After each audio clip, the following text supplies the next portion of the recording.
almost all of the young men in the trial were bitterly complaining about the sexual problems on this drug after being on it for only 2 weeks.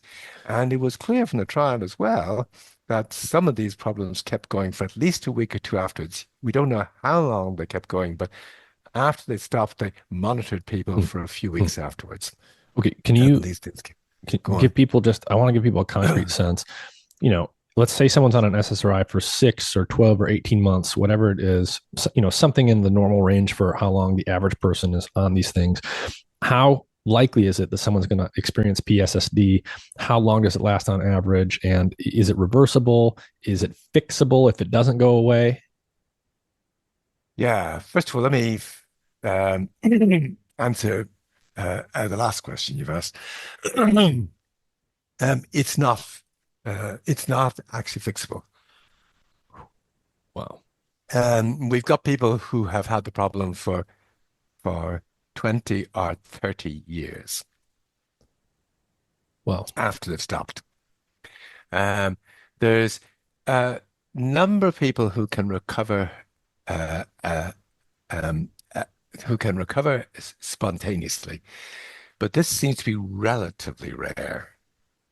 It's unclear how kind of long, how big the group who actually do recover is. Hmm. It's not permanent damage in that what people can find is that if they're on other drugs, and often when they stop the other drugs, they can have a window of a few days or a week or so where things do seem to improve, and they say, "Oh, great, things are better," and then they relapse again. So we've got a situation where it is permanent and in a sense isn't, if you see what I mean. It's not permanent damage, but effectively it is in the sense of we don't get things back right. But there is the hope that based on this, that there's something there that can be put right if we only have research happening on it to really work out what's going on here and how do we put it right. There is no research happening on it. So it can be permanent or very long lasting in the people who experience PSSD. So they stop their SSRIs, sexual dysfunction lasts after the drug is out of their system. And this can last a very long time, potentially even decades or forever, maybe.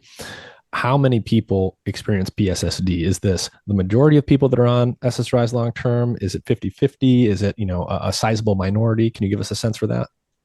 Yeah, I can. There's very little work on this. There is one piece of work where a crowd in Spain 20 years ago or so looking at SSRIs and looking at was before PSSD came on the radar. So, they weren't actually trying to look at PSSD per se. They looked at the issue about h- how many people recover hang on, normal sexual function after they halt their SSRI.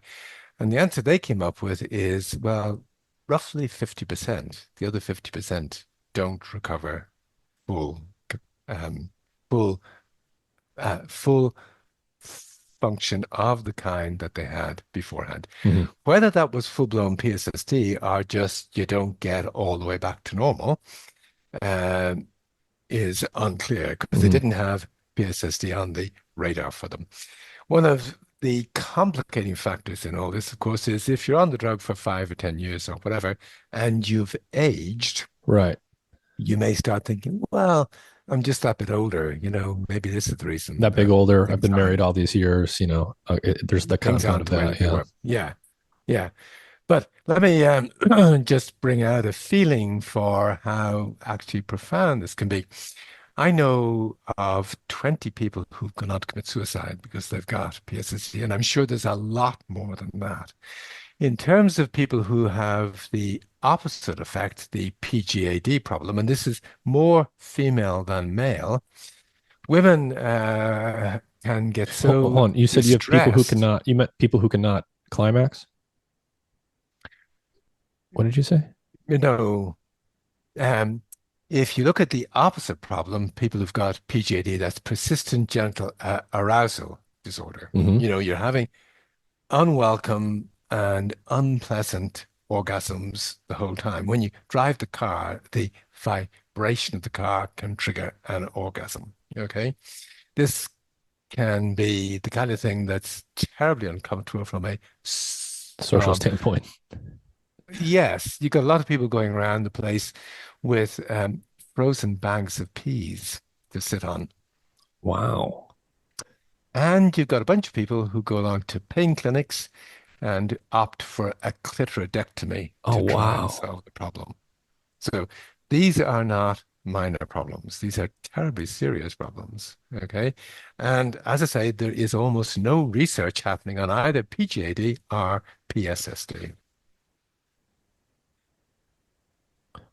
Wow. So, wow. So it's a big, this can and does happen to a lot of people on SSRIs. Well, you've got the bunch of people who stay on SSRIs, and they stay on SSRIs because they can't get off. I mean, these are drugs, once you're on them, a proportion of people will simply not be able to get off them. Some people can get off them, a very large proportion of people can't get off them. And this is one of the reasons why we don't know how common PSSD is, because I in see. order to say you've got PSSD, you have to get off the drug. Right. And what happens when you get off the drug is the sexual problems you've had on the drug can get worse. It's Right. not just that they keep going, they can get worse. But when you're on the drug, you're not going to be functioning the way you would have functioned if you weren't on these drugs. Yeah. Yeah. And so, like, what are the main reasons that people struggle to get off of SSRIs? Is it because of things like what you just said, where some problems get worse and they say, okay, well, I might as well go back on the drug because it's not as big of a problem?